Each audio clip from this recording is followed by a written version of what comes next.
Good evening আমার প্রিয় ছাত্রছাত্রী যারা 2026 সালে মাধ্যমিক দেবে সেই প্রস্তুতি চলছে তাদের এখন প্রি টেস্ট পরীক্ষা শুরু হয়েছে তারা এই ফার্স্ট টার্মিনাল পরীক্ষাতে অ্যাপিয়ার হচ্ছে কিন্তু অঙ্কেতে কোনো রকম ভাবে কোনো ভয় রাখা যাবে না অ্যাবাভ 90% নাম্বার তোমাদের পেতেই হবে তাই আমি যে ধারাবাহিক ক্লাস করছিলাম অঙ্কের ধারাবাহিকতা বজায় রাখার জন্য আজকেরও সেই ক্লাস সেই ধারাবাহিক ক্লাসের মধ্যে আজকের আমাদের বিষয় আয়তঘন কিংবা ঘন আয়তঘন কিংবা ঘন ঘন আমরা আয়তঘনও চিনি ঘনকও চিনি আমরা ক্লাস 5 এ পড়েছিলাম আয়তক্ষেত্র কেমন যার বিপরীত বাহুগুলি সমান ও সমান্তরাল এবং কোণগুলি সমান অর্থাৎ 90 ডিগ্রি কেমন তাকে আমরা কি বলেছিলাম আয়তক্ষেত্র এই আয়তক্ষেত্র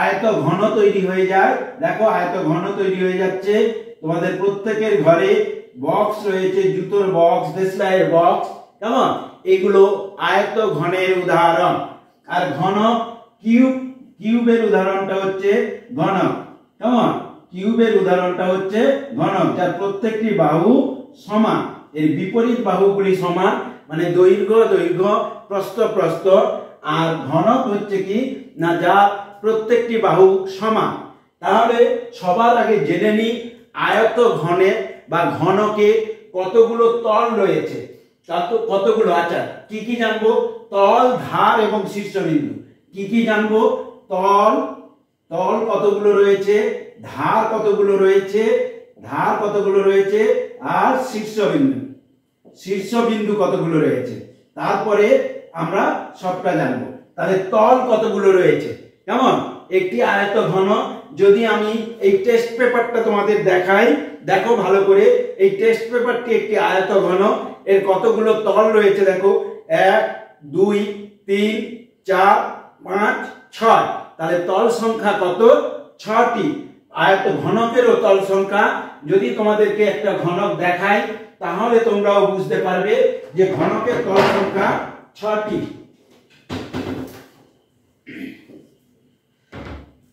দেখো এই যে ঘনকটা আমার হাতে যে কিউবটা দেখছো এরও তল সংখ্যা 6টি 1 2 দেখো 1 2 3 4 5 6 এবং 6টা কালার দেওয়া আছে দেখো তাহলে তল সংখ্যা কটি দেখো দেখো red orange yellow white blue আর একটা গ্রিন কেমন এই 6টা কালার দিয়ে 6টা তলকে ভাগ করা রয়েছে আমরা আজকে থেকে জেনে নিলাম কি না একটি ঘনক বা আয়ত ঘনের তল সংখ্যা 6টি চলো এইবার দেখবো ধার কটি আছে যে কোনো একটা জানলে হবে কেমন ধার কটি আছে দেখো ভালো করে 1 2 3 4 হলো তারপরে 5 6 7 8 9 10 11 12 তাহলে কটি ধার আছে তাহলে ধার সংখ্যা রয়েছে 12টি মনে রাখতে হবে ধার সংখ্যা রয়েছে 12টি শীর্ষবিন্দু কটা আছে দেখো ভালো করে দেখো 1 2 3 4 5 6 7 8 শীর্ষবিন্দু দেখো কটা আছে 8টি তাহলে শীর্ষবিন্দু কটি আছে 8টি শীর্ষবিন্দু আছে 8টি মনে থাকবে তাহলে ধার সংখ্যা 6টি তল সংখ্যা 6টি ধার আছে 12টি শীর্ষবিন্দু আছে 8টি তাহলে 6টি 12টি 8টি 6টি 12টি 8টি মনে থাকবে তাহলে আমরা ঘনক এবং আয়তঘন তোমাদের কত ইয়েতে রয়েছে কোষে দেখি চার্ট দেখো ওখানে আয়তঘন এবং ঘনকের কথা দেওয়া রয়েছে চলো আমরা আয়তঘন এবং ঘনকের কথা দেওয়া রয়েছে দেখি দেখো তোমাদের কোষে দেখি 1 আমরা পরিবেশে 4টি আয়ত ঘনাকার ও 4টি ঘনক আকৃতির বস্তুর নাম লিখি নিশ্চিত আমাকে এটা বলে দিতে হবে না আমি তো অলরেডি তোমাদের দুটো বলে দিয়েছি বলেছি তোমাদের ঘরে জুতোর বক্স রয়েছে আবার বলেছি দেশলাই রয়েছে কেমন কারুর বাড়িতে সেন্টার টেবিলটাও কি আয়তঘনের উদাহরণ কেমন কারুর বাড়িতে যে আয়নাটা রয়েছে, ড্রেসিং আয়নাটা বা আয়নার বক্স সহ আয়নাটা, ওটা আয়তঘনের উদাহরণ। তাহলে তোমাদের বাড়িতেই রয়েছে আয়তঘন, কেমন? এরপরে বা ওই যে ফ্রিজটা দেখবে, ফ্রিজটাও আয়তঘন আকৃতি হয়েছে। এরপরে ঘনক তো প্রচুর রয়েছে। লুডুর ছক্কা তোমরা দেখেছো। চিনির দানাও একটি ঘনকের উদাহরণ, কেমন? আমি যে কিউবটা দেখালাম, কিউবটাও ঘনকের উদাহরণ। তাহলে এইভাবে তোমাদের বাড়িতে, প্রত্যেকের বাড়িতে রয়েছে। তাহলে আমরা আয়তঘন এবং ঘনক জানলাম। এইবার কথা হচ্ছে, এই আয়তঘন এবং ঘনকে অঙ্কগুলো করতে গেলে যে কটা সূত্র ম্যান্ডেটরি, সূত্রগুলো কিছুই নয়, একেবারে আয়তক্ষেত্র এবং বর্গক্ষেত্রের সূত্রগুলো, আর কিছুই নয়। চলো আমরা সূত্রগুলো নিয়ে জেনে নিই। দেখো সূত্রগুলো, সমকোণী চৌপল, আয়তঘনকে সমকোণী চৌপল বলা হয়। সমগ্র তলের ক্ষেত্রফল, তোমাদের বইতে একটা ছবি আঁকা আছে, ভালো করে দেখো। আমি এটা আর একে সময় নষ্ট করে দেখাচ্ছি না, ভালো করে দেখো। একটি জুতোর বক্সকে তোমরা যদি এইভাবে খুলে দাও, দেখো কটা, একটা, দুটো, তিনটে, চারটে, পাঁচটা, ছটা, এই যে ছটা তল, তাহলে ছটা তলের কটা দৈর্ঘ্য? ছটা দৈর্ঘ্য। প্রস্থ কটা? ছটা প্রস্থ। তাহলে যতগুলো তল ততগুলো দৈর্ঘ্য, ততগুলো প্রস্থ। তাহলে একটি জুতোর বক্সকে যদি আমরা খুলে দিই, কিংবা তোমাদের দেখবে অ্যামাজন, ফ্লিপকার্ট থেকে মায়েরা বা বাবারা কোনো জিনিস অর্ডার করলে যে বক্সটিতে আসে, কখনো কখনো আয়তঘনের বক্স, কিংবা কখনো ঘনক স্টাইল বক্স, কেমন? খুলে দিলে বুঝতে পারবে ওর ছটা তল রয়েছে। এই ছটা তলের ছটা দৈর্ঘ্য, ছটা প্রস্থ, ছটা উচ্চতা। তাহলে কি হচ্ছে না, সমগ্র তলের ক্ষেত্রফল।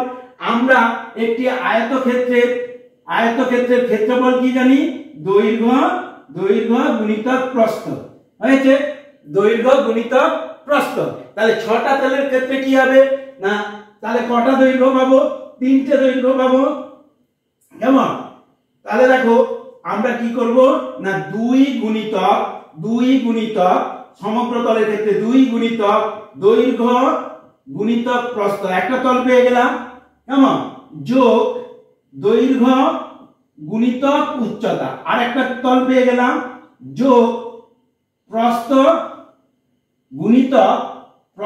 গুণিতক উচ্চতা, আর একটা তল পেয়ে গেলাম।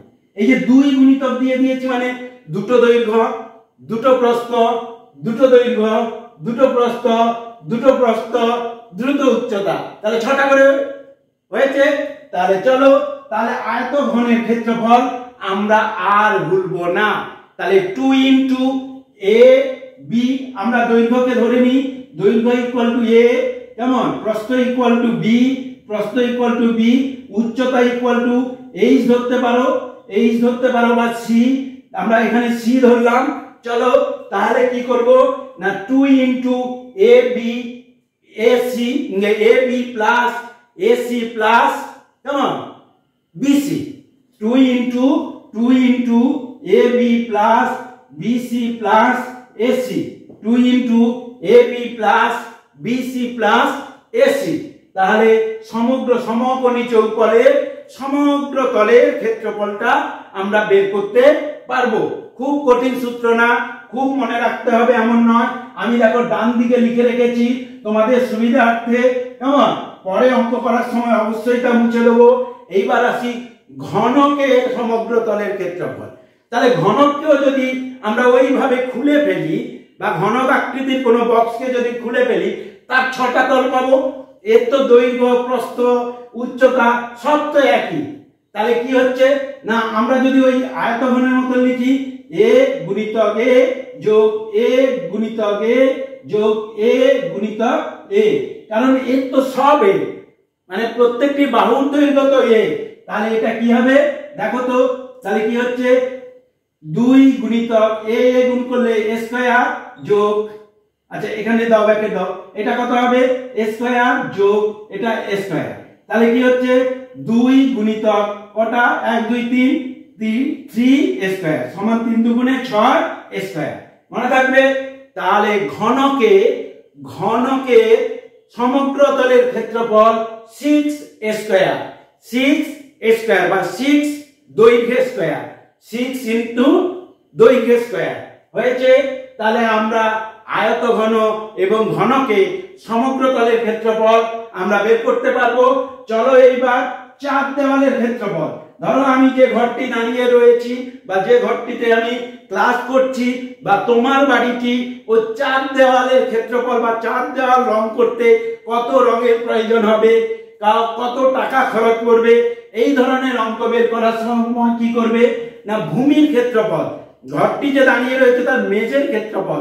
আমরা জানি ঘরের মেঝে কখনো কখনো কি হয় আয়তক্ষেত্র হয়, কখনো কখনো কি হবে বর্গক্ষেত্র হবে। কেমন? তাহলে আয়তক্ষেত্র হলে ভূমির পরিসীমা কি হবে, আয়তক্ষেত্র হলে ভূমির পরিসীমা কি হবে, তাহলে ভূমির পরিসীমা 2 ইনটু দৈর্ঘ্য যোগ প্রস্থ। আমরা ছোটবেলায় ক্লাস 5 এ শিখে এসেছি 2 ইনটু দৈর্ঘ্য যোগ প্রস্থ। এখানে কি নাকি 4a, এখানে কি 4a মনে থাকবে।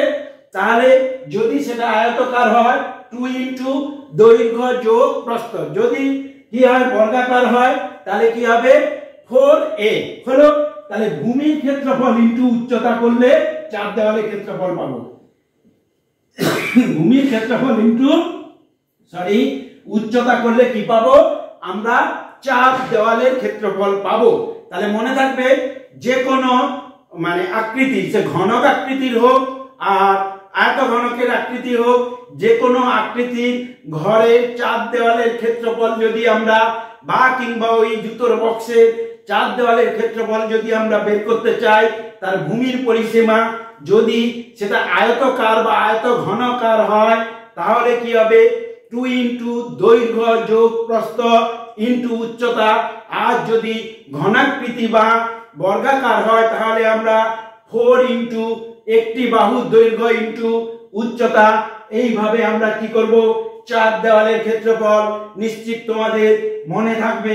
চলো আমরা 4 নম্বর সূত্রটা দেখি, আয়তঘনের কর্ণের দৈর্ঘ্য।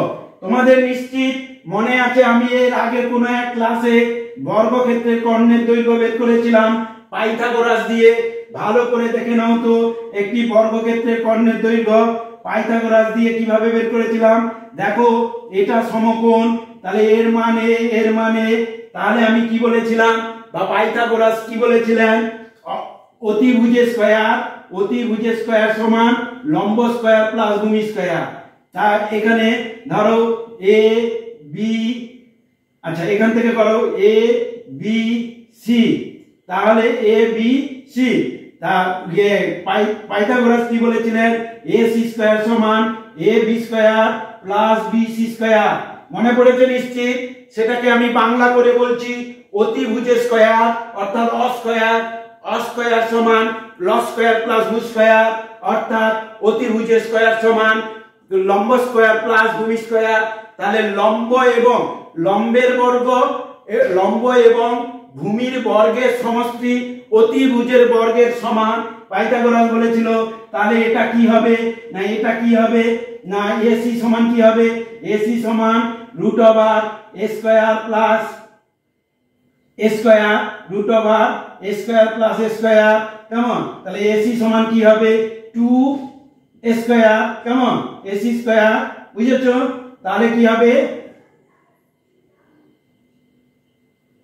2 এসি স্কয়ার, তাহলে এসি সমান কি হবে রুট ওভার 2 স্কয়ার। তাহলে এটা বাইরে এলে রুট 2। তাহলে একটি বর্গক্ষেত্রের কর্ণের দৈর্ঘ্য কি এসেছিল a √2। একটি বর্গক্ষেত্রের কর্ণের দৈর্ঘ্য কি এসেছিল a √2। একইভাবে আয়তঘনের কর্ণের দৈর্ঘ্য কি আসবে দেখো ac সমান রুট ওভার যদি আমি এইখানে করি তাহলে এই স্কয়ার তুলে দিলে দেখো a square plus a square, root over a square plus a square. ঠিক একইভাবে যদি আয়তক্ষেত্রের বা আয়তঘনের কর্ণের দৈর্ঘ্য বের করি তাহলে কি হবে root over a square plus b square plus c square, অর্থাৎ a ফর দৈর্ঘ্য, b ফর প্রস্থ, c ফর উচ্চতা, অর্থাৎ রুট ওভার দৈর্ঘ্য স্কয়ার প্লাস প্রস্থ স্কয়ার প্লাস উচ্চতা স্কয়ার। একইভাবে ঘনকের কর্ণের দৈর্ঘ্য কি হবে না √3a বা a√3, √3a বা a√3। একইভাবে দেখো √a square plus a square plus a square সমান √, কত হবে 3a স্কয়ার। এটা বাইরে চলে এলে a√3। তাহলে আমরা ঘনকের কর্ণের দৈর্ঘ্য a√3 এবং আয়তঘনের কর্ণের দৈর্ঘ্য √a square plus b square plus c square বা দৈর্ঘ্য স্কয়ার √, দৈর্ঘ্য স্কয়ার প্লাস প্রস্থ স্কয়ার প্লাস উচ্চতা স্কয়ার। তাহলে আমরা নিশ্চিত করে ঘনক বা আয়তঘনের কর্ণ বের করতে পারবো। এরপরে চলো আমরা ঘনকের আয়তঘনের আয়তন দেখি। আয়তন বের করতে গেলে কিউব দিয়ে বের করতে হবে, কিউবিক্যাল হয়, অর্থাৎ দৈর্ঘ্য গুণ প্রস্থ গুণ উচ্চতা। আয়তন কি? তাহলে আয়তঘনের আয়ত কি? আয়তঘনের আয়তন ঘনের আয়তঘনের আয়তন আয়তন আয়তন আয়তন ভলিউম বের করতে গেলে সকল সময় দৈর্ঘ্য গুণ প্রস্থ, প্রস্থ গুণ উচ্চতা, মনে থাকবে। তাহলে আয়তঘনের ভলিউম বের করতে গেলে বা আয়তন বের করতে গেলে দৈর্ঘ্য গুণ প্রস্থ গুণ উচ্চতা। একইভাবে তাহলে ঘনকের ক্ষেত্রে কি হবে? ঘনকের ক্ষেত্রে কি হবে না এখানে তো দৈর্ঘ্য যা প্রস্থ যা আর উচ্চতা তো তাই, সমান কি হবে a কিউব, সমান কি হবে a কিউব। মনে থাকবে, প্রত্যেকের মনে থাকবে। তাহলে এখানে 1 2 3 4 5 6 এই 6টা সূত্র একটু ম্যান্ডেটরি। কেমন? কোনো কিছু মুখস্থ করার দরকার নেই। আমি বিশ্বাস করি কেমন মাথায় যদি একবার আয়তক্ষেত্র বর্গক্ষেত্র ঢুকে থাকে তাহলে ও এমনি বেরোবে। চলো আমরা তাহলে এটাকে মুছে দিলাম। কেমন? মুছে দিলাম। মুছে দিয়ে আমরা অঙ্কের মধ্যে ঢুকি, দেখি আজকে কতটা অঙ্ক এগোনো যায়। ক্লাসকে খুব ছোট ছোট করে সাজিয়েছি, তাই কম কম করে এগোবো। চলো আমরা গোটা 5 অঙ্ক আপাতত আজকের করি, তারপরে দেখা যাবে। চলো দেখো 1 2 তোমরা পারবে। কেমন? আমাদের পরিবেশে 4টি আয়ত ঘনকার ও 4টি ঘনক আকৃতির বস্তুর নাম লিখি। অবশ্যই তোমরা জেনে গেছো। পাশে আয়ত ঘনক চিত্রে তলগুলি, ধারগুলি এবং শীর্ষবিন্দুগুলি আমি শুরুতেই বলে দিয়েছি। একটি সমকোণী চৌকোলাকার ঘরের দৈর্ঘ্য প্রস্থ উচ্চতা যথাক্রমে 5 মি, 4 মি, 3 মি হলে ওই ঘরের সবচেয়ে লম্বা যে দণ্ডটি রাখা যাবে তার দৈর্ঘ্য কত? ধরে নাও এই একটি ঘর। কেমন? ঘরটা আছে আয়ত ঘনকার, হয়েছে এই এই এই হলো। এই ঘরে দেখো এই বরাবর রাখা গেলে তাহলে দৈর্ঘ্য বরাবর রাখা যাবে, এই বরাবর রাখলে উচ্চতা বা প্রস্থ বরাবর রাখা যাবে। কেমন? তাহলে সব থেকে ভালো হয় কোন বরাবর? কর্ণ বরাবর রাখলে, কোনাকুনি রাখলে সব থেকে বড় দণ্ড বা লাঠিটা ওর মধ্যে রাখা যাবে। অতএব এখানে চাইছে কি না আয়তঘনের কর্ণের দৈর্ঘ্য কি? আয়তঘনের তাহলে আমরা জানি আমরা সূত্রটা জেনে গেছি। আমরা জানি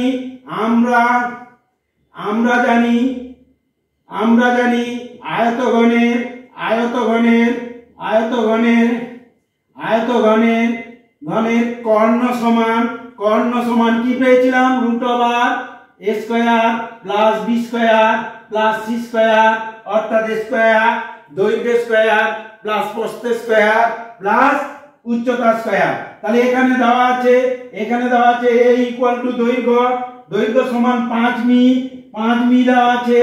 b ইকুয়াল টু কত দেওয়া আছে? 4 মি দেওয়া আছে। b equal to 4 me. c equal to কত দেওয়া আছে? c ইকুয়াল টু 3 মি দেওয়া আছে। c ইকুয়াল টু 3 মি দেওয়া আছে। তাহলে দেখো এখানে বসাও √a মানে a স্কয়ার মানে 5 এর whole square 25 plus b square 4 এর হোল স্কয়ার 16, c স্কয়ার 3 এর হোল স্কয়ার 9। তাহলে কত হচ্ছে? 25 যোগ 16 যোগ 9 অর্থাৎ 50 √50 সমান 50 কে বর্গমূল করো। কি প্রক্রিয়ায় করব? উৎপাদকের সাহায্যে করো। 2 25 5 5 হয়ে গেল, তাহলে জোড়া 5 5 5 এ 25, তাহলে 5√2 মিটার। তাহলে সবথেকে বড় লাঠি বা দণ্ড কত মিটারে রাখা যাবে? 5√2 মিটার। খুব কি কঠিন? খুব কঠিন নয়। চলো আমরা দ্বিতীয় অঙ্ক করি, দ্বিতীয় নয় চতুর্থ অঙ্ক করি। চলো এটা আমরা 3 নম্বর অঙ্ক করলাম। আরেকবার বলবো, ভালো করে জেনে নাও। একটি বক্সের মধ্যে কোনাকুনি যদি কোনো লাঠি বা দণ্ড রাখা যায়, তাহলে সবথেকে বড় লাঠি বা দণ্ড রাখা যাবে। তাই এখানে যা প্রশ্নে রয়েছে যে একটি 5 মিটার দৈর্ঘ্য এবং 4 মিটার প্রস্থ ও 3 মিটার উচ্চতা বিশিষ্ট আয়ত ঘনকার বাক্সে সবথেকে বড় দণ্ড কত রাখা যাবে? আমরা শুধু কর্ণের দৈর্ঘ্য বের করে দিলাম। কেমন? কর্ণের সূত্রটা আমরা আগেই জেনে গেছি। কিসের অনুযায়ী? না পাইথাগোরাসকে ধরে জেনে গেছি। আমি বলেছিলাম এই পৃথিবীতে অঙ্ক শাস্ত্রটা দাঁড়িয়ে আছে 3টি পিলারের উপর ভর করে, একটি এরিয়া, একটি পেরিমিটার আর একটি পাইথাগোরাস। এই 3 পিলারের উপরে এত বড় অঙ্ক শাস্ত্র দাঁড়িয়ে আছে, তাই এই 3 পিলারের বাইরে কিচ্ছু নেই। তাহলে আমরা এর কর্ণের দৈর্ঘ্য বের করে অঙ্কটিকে অ্যান্সার করলাম। চলো 4 নম্বর দাগের অঙ্ক দেখি। 4 নম্বর দাগে কি দিয়েছে? চলো 4 নম্বরে দেখো, 4 নম্বর দাগে একটি ঘনকের একটি তলের ক্ষেত্রফল দেওয়া আছে, মানে বর্গক্ষেত্রের ক্ষেত্রফল দেওয়া আছে। ঘনকের যেহেতু বলেছে তাই বর্গক্ষেত্র এত মিটার হলে ঘনকটির আয়তন হিসাব করে লিখি। ভালো করে দেখো, একটা ঘনককে যদি আমি এঁকে নিই তাহলে তোমাদের বুঝতে সুবিধা হবে। এই একটি ঘনক, এই একটি ঘনক। কেমন? এই দেখো, এই দেখো, এই দেখো। আমি যদি কিউবটাকে দেখাই, ভালো করে দেখো, এই যে কিউবটা একটা তলে, তাহলে তোমরা হোয়াইট তলটাকে ধরো। হোয়াইট তলের ক্ষেত্রফল দেওয়া আছে কত? 64 মিটার। তাহলে একটি তল, তাহলে হোয়াইটটাকে ধরলে এর ক্ষেত্রফল কত দেওয়া আছে? 64 মিটার স্কয়ার, বর্গ মিটার ক্ষেত্রফল দেওয়া আছে। ক্ষেত্রফল তো হ্যাঁ, মিটার স্কয়ার, বর্গ মিটার। তাহলে এর একটি বাহুর দৈর্ঘ্য কত? আমরা বর্গক্ষেত্রের ক্ষেত্রফলের সূত্র কি জানি? কেমন? বলো বলো বলো। a square. গুড। তাহলে আমরা জানি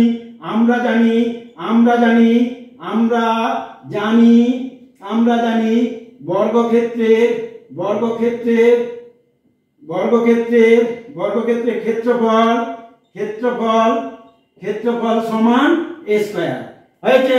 আমরা জানি বর্গক্ষেত্রের ক্ষেত্রফল সমান a স্কয়ার। আমরা কেন বর্গক্ষেত্রের ক্ষেত্রফল বের করছি? না, ঘনকের একটি তল মানে একটি বর্গক্ষেত্র। তাহলে শর্তানুযায়ী a square equal to 64 metre square. তাহলে a স্কয়ার ইকুয়াল টু কত গো? 8 8 64, 8 এর হোল স্কয়ার। পাওয়ারে ভ্যানিশ করলাম, a ইকুয়াল টু 8 মিটার। তাহলে এই ঘনকের একটি পারের বা একটি ধারে দৈর্ঘ্য কত? 8 মিটার বলেছে। ঘনকের আয়তন হিসাব করি। আমরা ঘনকের আয়তন জানি। কেমন? আমরা জানি আমি বলেছিলাম যে কোনো আয়ত ঘন হোক আর ঘনক হোক, আয়তন বের করতে গেলে 3টের গুণফল, দৈর্ঘ্য গুণ প্রস্থ গুণ উচ্চতা। যেহেতু ঘনকের দৈর্ঘ্য প্রস্থ উচ্চতায় একই, আমি কি বলেছিলাম? a cube. তাহলে চলো এখানে দেখো, আমরা জানি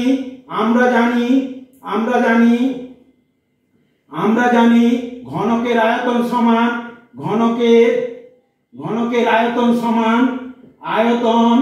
আয়তন সমান a কিউব।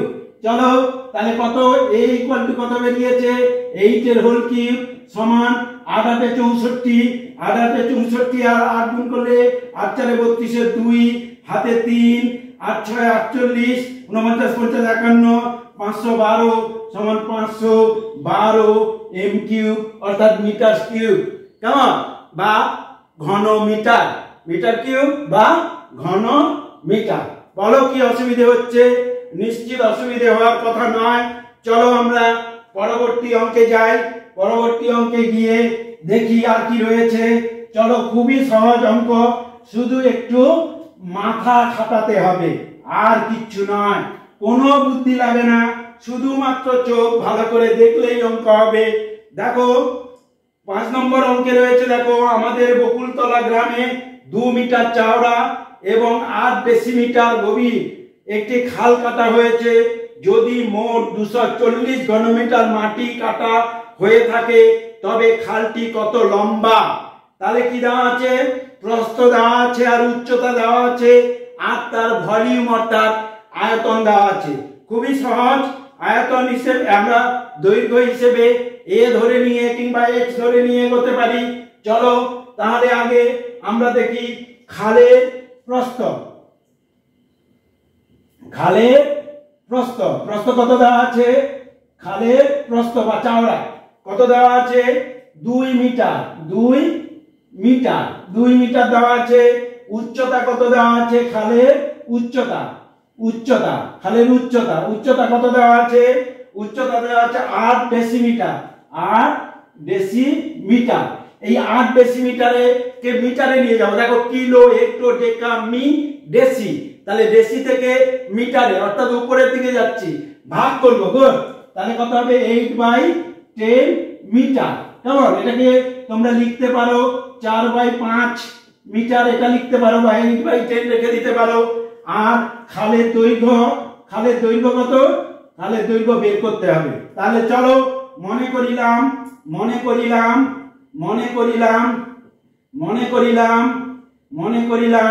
খালের দৈর্ঘ্য সমান কি x ধরবো না a ধরবো? ধরলাম, যে কোনো একটাই ধরলাম। কেমন? x ধরলাম বা এই ধরলাম। এ ধরলে সুবিধে, দেখতে ভালো লাগবে। এ ধরলাম। চলো এইবার আমরা আয়তন কি জানি? আমরা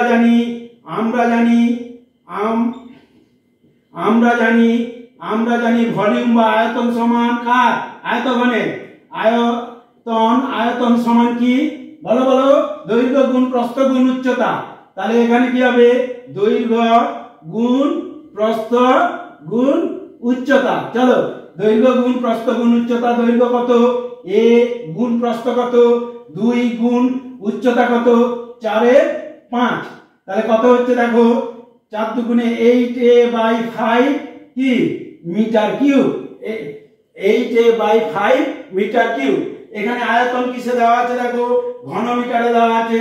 তাহলে শর্তানুযায়ী কি লিখবো? বা এক পার কন্ডিশন শর্তানুযায়ী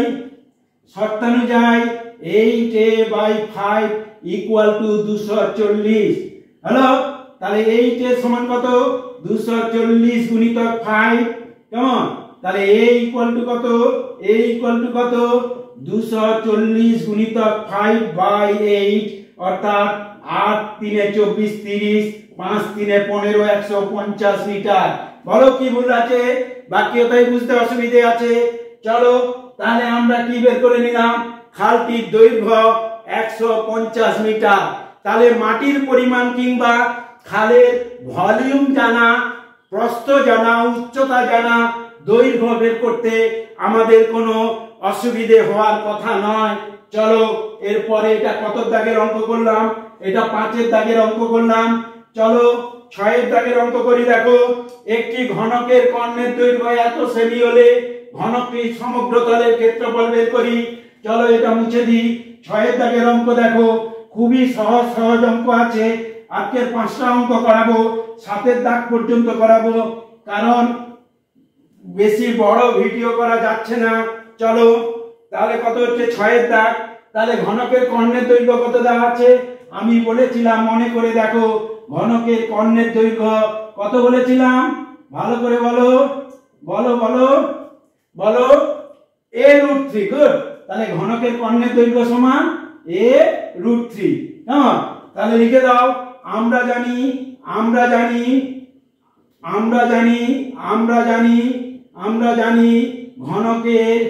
ঘনকের কর্ণ সমান a√3 বা √3a, যা খুশি a√3।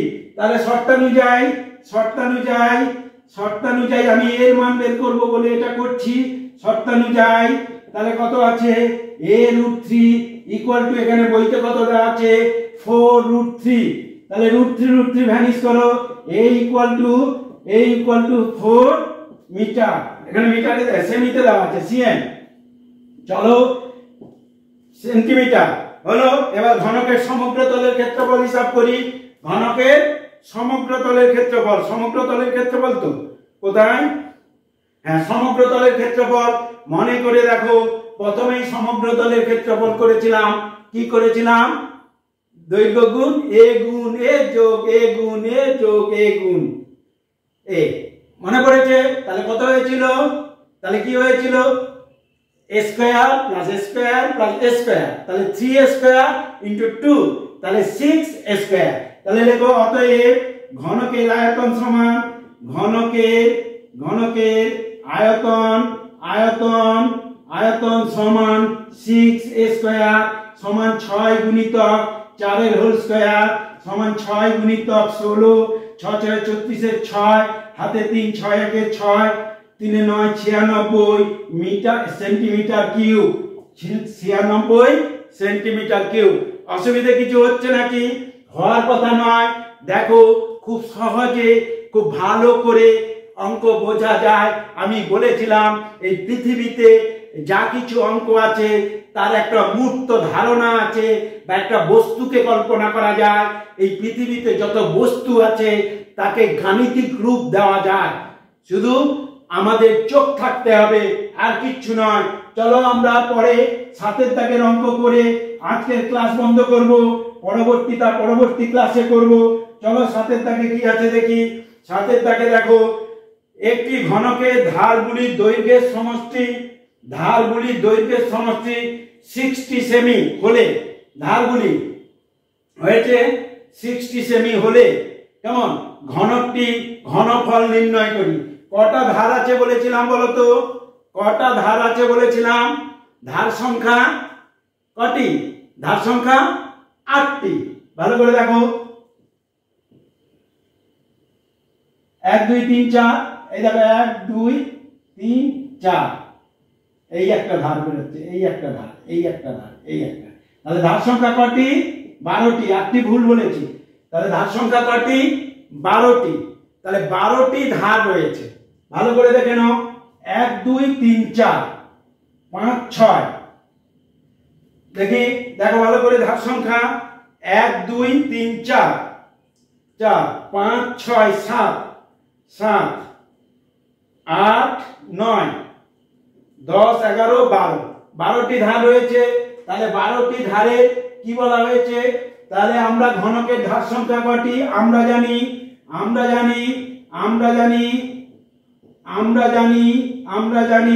ঘনকের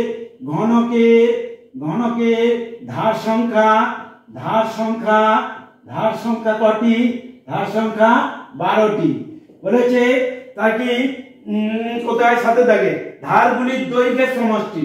তাহলে ধারগুলির দৈর্ঘ্যের সমষ্টি যদি 60 হয়, তাহলে 60 মিটার বলেছে তো, কোথায়? সেন্টিমিটার। 60 centimetre, 60 semi. মোট দৈর্ঘ্য হলে একটি ধারের দৈর্ঘ্য হবে, একটি ধারের দৈর্ঘ্য সমান কত? 60 বাই কত ধার? 12 সমান 5 সেন্টিমিটার। হয়ে গেল। তাহলে একটি ধারের পেয়ে গেছি 5 সেন্টিমিটার। চলো এইবার ঘনকটির ঘনফল মানে আয়তন, ভলিউম। তাহলে অতএব ঘনকটির ঘনফল